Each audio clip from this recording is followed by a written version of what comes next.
Imagine this. Paris, the city of lights, renowned for its rich history, art, and architecture, suddenly finds itself at the heart of a heated debate. The iconic Eiffel Tower, a symbol of France's pride and glory, has become the center of a controversial decision that has sparked outrage, intrigue, and a clash of opinions that echoes through the streets of Paris and beyond. It all started when Anne Hidalgo, the mayor of Paris, announced her bold plan to keep the Olympic rings permanently affixed to the Eiffel Tower. The rings, originally placed on the tower to celebrate the Paris 2024 Olympic Games, were meant to be a temporary addition. However, Hidalgo, basking in the afterglow of the successful event, declared that the rings would stay. As mayor of Paris, the decision is mine, she confidently stated in an interview with Ouest-France, a regional newspaper. Her vision? To keep the spirit of celebration alive in the heart of Paris. But not everyone is on board with this idea. The descendants of Gustave Eiffel, the brilliant engineer who designed the tower, have vehemently opposed the plan. They argue that the Eiffel Tower, which has stood as a symbol of Paris and France for over 135 years, was never intended to serve as an advertising platform. Olivier Berthelot Eiffel, Gustave's great-great-grandson and president of the Association of Descendants of Gustave Eiffel, AGD, voiced his disapproval.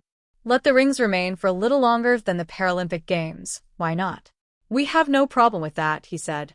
But the Eiffel Tower is not intended as an advertising platform. The association went further, expressing their concerns in a statement.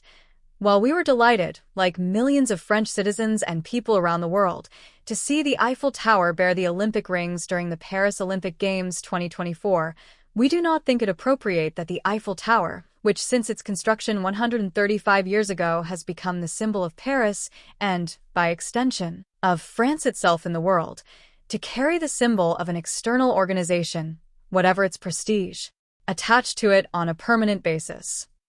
Savon Yateman Eiffel, another of Gustave's great-great-grandsons, echoed this sentiment, warning that keeping the rings on the tower could limit its use for promoting other significant events and causes in the future. The Eiffel Tower has a much broader vocation than being associated with an organization or a concept like the Olympic Games, he said in an interview with BFM TV. Despite the opposition, Hidalgo remains steadfast. She has even claimed that the International Olympic Committee has agreed to let the rings stay on the tower. After all, the city of Paris owns the tower and holds a majority stake in the company that manages it. Yet, this decision has not been without its critics. A petition has been launched, urging the removal of the rings once the festive season ends. The place of the Olympic rings during these games was on the Eiffel Tower, but once the festive season is over, our emblematic monument must return to its natural state, the petition reads. The acting culture minister, Raketa Dadi, who is expected to run for mayor of Paris in 2026, has also voiced her concerns. Before any decisions or announcements are made on this, it is important that all the procedures and consultations aimed at protecting heritage should be respected, she wrote on X, formerly known as Twitter. Dadi emphasized that the Eiffel Tower is a protected monument and that any substantial modification must be authorized and assessed in accordance with heritage rules.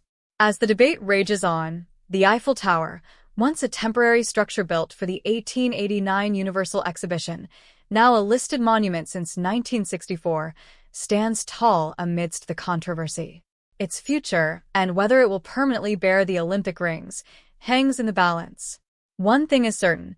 This decision will shape the legacy of the Eiffel Tower for generations to come.